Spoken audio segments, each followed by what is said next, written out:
I'm very happy that you are all here. Maybe I can say quickly in the beginning that I did my master's and PhD studies in Turku, and I'm very happy that so many colleagues and friends from Turku are also here today. Thanks for coming. Okay, but I'm also able to at least start my presentation with some pretty pictures, and they might not directly look like mathematics, but I will try to explain how they might be related to some things that I do in mathematics. So the first one, as you can see, is some satellite station related to satellite communications. The next one is radio broadcasting antenna, multiple antennas. Then we have the Google data center in Hamina, and then just a collection of logos of different cloud services. So most important topics in my research on the side of pure mathematics are algebra, number theory, and combinatorics, and then these we apply to different practical problems like wireless communications and distributed cloud storage, or cloud storage. And then why I chose to use the word dirty there is that, okay, these kind of applications, they also involve all kinds of other things, not just theory, so there are standardization efforts that also then include implementation and commercial issues. And what do I do then? So also previous people were quite good at conveying what their field of study is and so on, but because my field is mathematics, I don't want to bore you to death, so I'm taking a very selfish point of view and trying to tell you a little bit what I'm doing in my daily job. So I'm trying to look for interesting problems that are related to practical applications and then translate these problems into suitable mathematical form. And after that, I'm able to work directly within mathematics, and I can kind of ignore the practical problem to some extent after that. And then I'm also taking part of these more dirty things like standardization efforts in order to keep some connection to reality, because I don't want to, or at least I try to avoid falling to this trap that I say that I'm doing some applications of mathematics, but then I turn out to be doing something that is never applicable for real. So and what all this takes is to collaborate with many different people, because of course, well, I'm a mathematician, I know maybe some things about algebra and number theory, but I definitely don't know very much about communications theory and engineering, so I need some complementary skills in my team. Then this field of study also involves traveling quite insanely in order to keep up with what is hot and what's maybe not so interesting anymore in terms of the practical side of the story. And all this costs a lot of money, so then I guess maybe I'm a 10% banker, because I also need to be applying for grants all the time. And I already said that I'm interested in algebra and number theory, and more precisely in algebraic number theory. We know that by now that there are many deep connections between algebraic number theory and, for instance, multi-antenna communications, so-called space-time codes. This was related to my PhD research.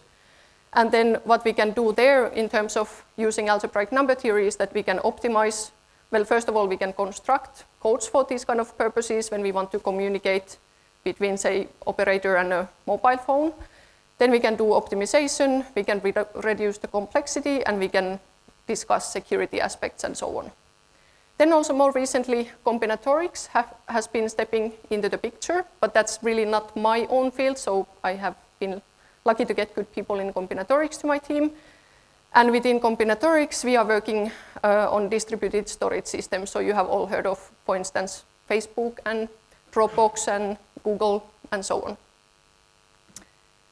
Okay, what is then algebraic number theory? So algebraic number theory studies certain algebraic structures that are related to algebraic integers. And maybe not all of you have any clue what these things are, but for instance, algebraic integers, we can describe them as zeros or roots of irreducible monic polynomials with integer coefficients. So just to give you an example, if you take a polynomial x minus 2, then if you insert 2 to the place of x, that becomes 0. So 2 is a 0 of this polynomial. So it is an integer, as we know integers in our daily lives. And more generally, we can get algebraic integers in this way. And what is nice about them is that they enable us to deal with all kinds of new and different phenomena, but still we are able to partially recover these common properties that our rational integers have. And just to mention some famous problems in number theory, for instance, Fermat's last theorem that you might have heard of. So this was stated by Fermat as a conjecture in 1637, so quite a long time ago, and finally proved by Andrew Wiles in 1994, so quite a long time later. Also made its way to Guinness Book of Records, so was considered a hard problem. Then still some open ones are Riemann hypothesis and the Birch-Swinnerton-Dyer conjecture, and I had to actually check that Birch and Swinnerton-Dyer are 2 guys, not 3 guys. And these are, as I said, still open, and they are worth $1 million. So if you are short of money, you might consider these problems. And I'm not claiming that we are working on these problems, but they are definitely closely related to the tools we are using. And then maybe question is, now I've been telling you that, okay, I like wireless communications and data storage, but I'm a mathematician, so why do I care? Why mathematics? There's, at least in Finnish, we have a saying that mikään ei ole niin viisas kuin insinööri. Nothing is as wise as an engineer. So why don't I just let the engineers do their jobs? Well, I do let them do their jobs, but I still see that there's place for me as well, because when we use mathematics, we can translate some multifold practical problems into a set of very well-defined, clean, more tractable problems and forget about the dirty practice, as I like to call it. Also, what mathematics lets us to do is to do all kinds of theoretical analysis and generalization. So often, for instance, in the beginning of this space-time coding, you find these certain codes by computer search, by guessing, like trial and error, and then maybe you find something nice, but then the next question is that what about bigger codes, what about generalizing, so on. So then mathematical tools are very useful for this. And of course, at least we mathematicians, we think it's very, very fun. Okay, so maybe something a bit more concrete. So one example setting related to eavesdropping. So in the picture is Eve, I assume. So we assume that Alice and Bob want to communicate some sensitive data. They don't want anybody else to get any information about this message they try to transmit over a wireless channel. So then how can we ensure that this data gets to the destination without the eavesdropper hearing it? And of course, in the wireless channel, the glass is not doing much good, but there are other means. You have antennas, and you can try to point your antenna to the direction you think the interesting information is going to be transmitted to. So first of all, and maybe I should mention that now I'm not talking about any cryptographic means. So there are networks where we cannot really use the traditional cryptographic methods. They are either too complex, or we cannot just establish them because we have highly decentralized network, for instance. There's nobody to assign keys and so on. So then what we can do is that we somehow try to guarantee that the channel, the wireless channel between Alice and Bob, is of better quality than that from Alice to Eve. And after that, and I'm sorry now there are some technical terms on the slide, so we can use so-called lattice coset codes, and these we can construct from algebraic number field extensions.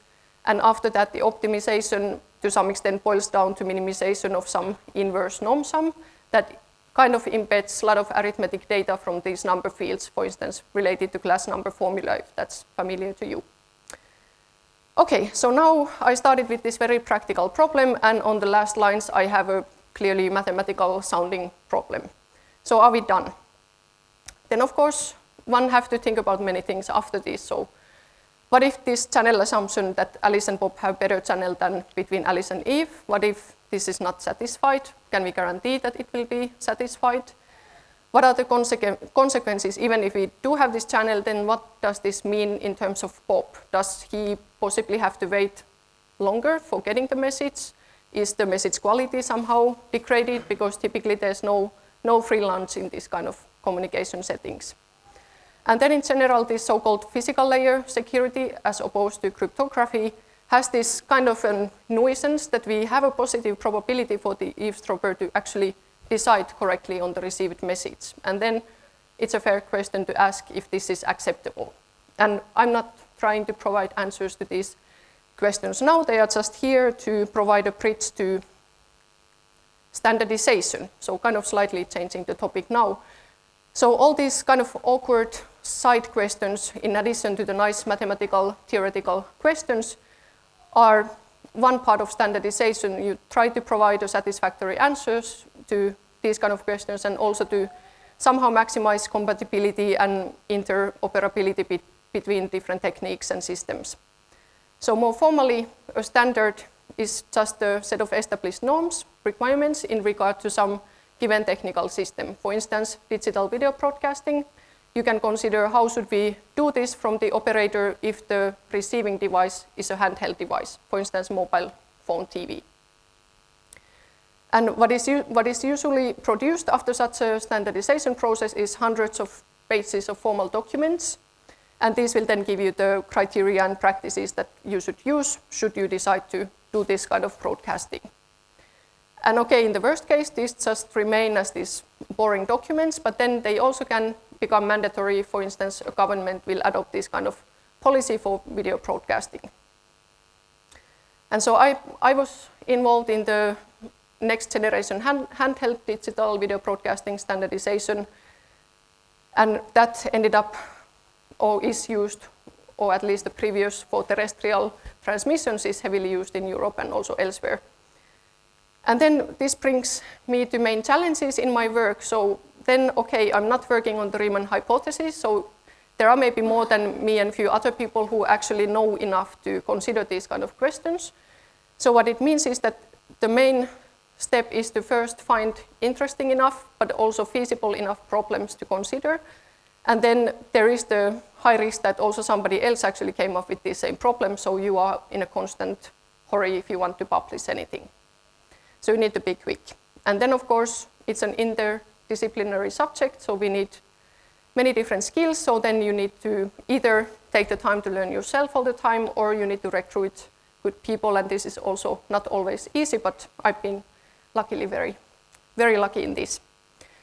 And also, one should learn to listen and talk to people from different, first of all, academic disciplines, but also from industry. So, for instance, when I went to my first standardization meeting after submitting a document for Call for Technologies, I thought that I'm going there for this half-an-hour pep talk, and then I wait for a year, what is the outcome if my technology is adopted.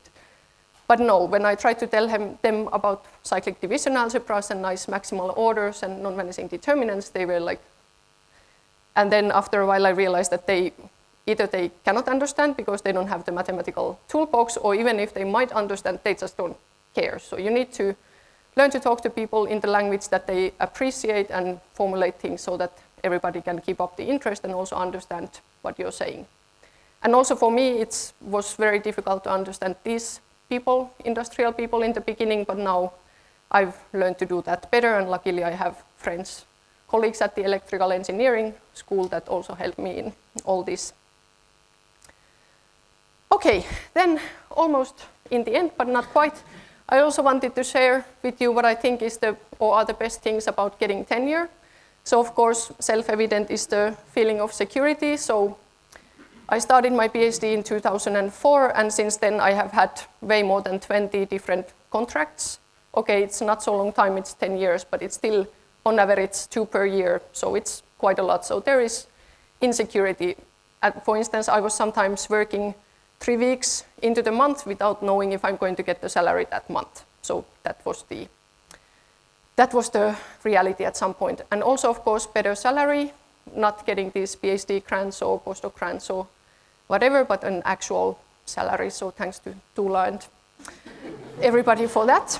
And then less multitasking and less everything, because, okay, I think it's fair to say that I always only did things that I really enjoy doing, and luckily I enjoy doing almost everything. But then it leads to, you get, for instance, a nice invitation to a nice place, then you think, oh, I'm so busy, but oh, this would also look good for my tenure, so you still kind of keep in mind that it's also useful. But now I can at least more easily say no to certain things without feeling so bad or threatened. Also, this traveling part, there's a question mark because I also do like traveling, so I try to downshift that a bit to have more free time for other things. For instance, kittens, one of them is in the picture called pormestari, mayor. And then I'm going to conclude with 2 slides of acknowledgments. The first one contains teachers, mentors, co-authors. They are in somewhat chronological order as far as my memory goes. So if you are fast enough, I'm not going to read these. You might spot your own name. And if not, then you should be covered by the next slide. So in addition to the previous slide people, I want to thank, of course, all the instances that have given me money to enable all this. My students, I have many nice PhD and master students, bachelor students, colleagues. Aalto is a great place to work. I think I'm very happy to be here. And all the family and friends who also came here today, and that has been very nice. And finally, Ragnar for kind of keeping my feet to the ground. Thanks very much for being here.